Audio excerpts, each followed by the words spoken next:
Marion Jaouen, je suis enseignante à l'Éréal Mirantin à Albertville et je suis la professeure principale de la classe des 6e. Qui sont les élèves qui sont accueillis à l'EREA? Alors, on accueille des élèves en difficulté scolaire et ou sociale, auxquels on peut ajouter une situation de handicap en général. Ils viennent d'un CM2 ordinaire ou d'une classe Ulysse-école en fonction des parcours qu'ils ont suivis. Comment les élèves de 6e sont-ils accueillis? Alors déjà, on propose une visite de l'EREA, du collège, même si l'orientation ne sera pas celle-ci.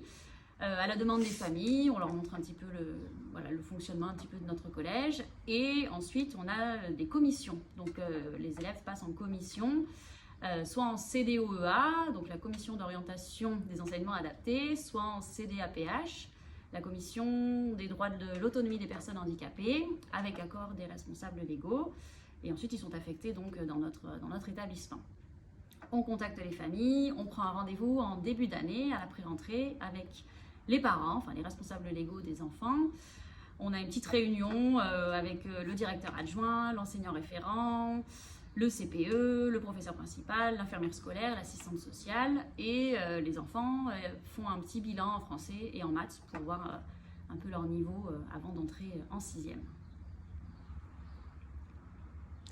Et comment est-ce que vous travaillez en classe? Alors, on se base déjà sur les programmes du collège, et ensuite on adapte en fonction des difficultés de chacun. On établit un PPI, donc un projet pédagogique individualisé, qui note donc les points d'appui sur lesquels on peut s'adapter, s'appuyer pour les programmes. Ensuite, on note les obstacles qu'ils rencontrent et les aménagements qu'on peut établir pour aider chacun des élèves. Et donc, par exemple, si un élève a des difficultés en lecture, on ne l'évalue pas sur cette difficulté-là.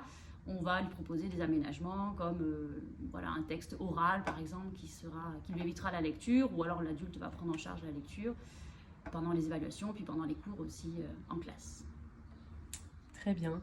Et au niveau de l'orientation après la 3e, comment est-ce que ça se passe? Alors, on travaille de l'orientation dès la 6e, avec le parcours à venir. On découvre des métiers avec les 6e. Ensuite, à partir de la 5e à partir de la 4e, on a des stages. On a 2 fois une semaine de stage. Ensuite, en 3e, ils ont 2 fois 3 semaines de stage.